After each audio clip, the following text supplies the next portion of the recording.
आज हम जानेंगे चिपको मूवमेंट के बारे में, जो कि इन्वायरमेंट की सुरक्षा के लिए, यानी कि फॉरेस्ट जब पेड़ काटे जा रहे थे उनको बचाने के लिए लोगों ने ये मूवमेंट चलाया था।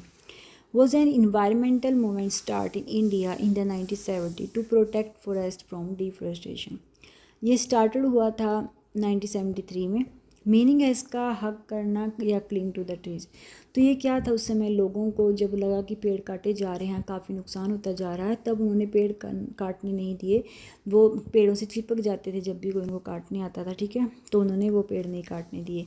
प्लेस ये है उत्तराखंड, जो कि उस समय पार्ट था ये उत्तर प्रदेश का, जब ये अलग पार्ट नहीं बना था, तो ये उत्तराखंड में है इस समय। Villagers specially women hug tree to stop them from being cut down by contractors. जो भी कॉन्ट्रैक्टर्स वहाँ पर काटने के लिए आते थे वो उनको नहीं काटने देते थे, वो ट्रीज़ को क्या है हक करके खड़े हो जाते थे।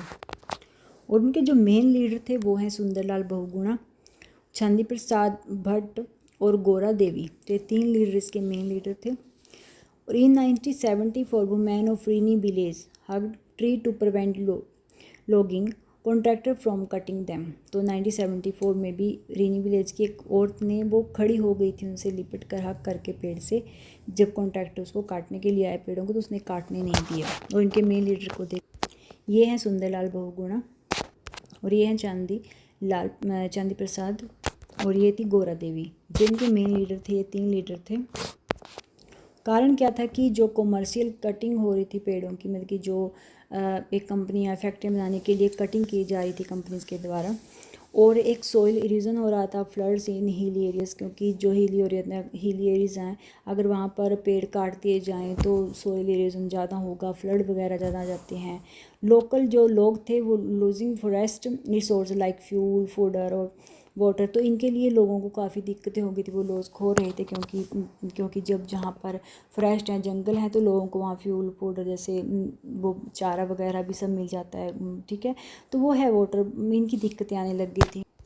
तो जब ये आंदोलन हुआ तो उसके बाद इसकी इम्पोर्टेंस ये है कि raise awareness about environment protect. इसके बाद ध्यान दिया गया कि प्रोटेक्ट कैसे किया जाता है कि अपने इन्वायरमेंट को।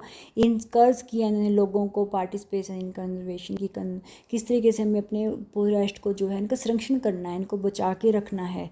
इन्फ्लुएंस इंडिया फॉरेस्ट पॉलिसीज़, तो जो इंडिया फॉरेस्ट पॉलिसीज़ है उन पर भी इसका काफ़ी इफ़ेक्ट पड़ा। Promoted the role of women in environment movement, और जो प्रमोट जो जैसे औरतों ने इसमें काफ़ी साथ दिया, तो ये भी एक प्रमोटेड किया गया the role of women in environment जो मूवमेंट चले। तो ये है चिपको मूवमेंट, जो कि एक बहुत ही इम्पोर्टेंट मूवमेंट चला था हमारे देश में, और एक कह सकते हैं कि बहुत ही अच्छा मूवमेंट जिन्होंने हमारे इन्वायरमेंट की रक्षा की, लोगों को अवेयर किया इन्वायरमेंट के बारे में। अगर मेरे नोट्स आपको अच्छे लगे तो प्लीज़ लाइक किया करो, सब्सक्राइब किया करो, कमेंट जरूर किया करो। Thank you for watching my video.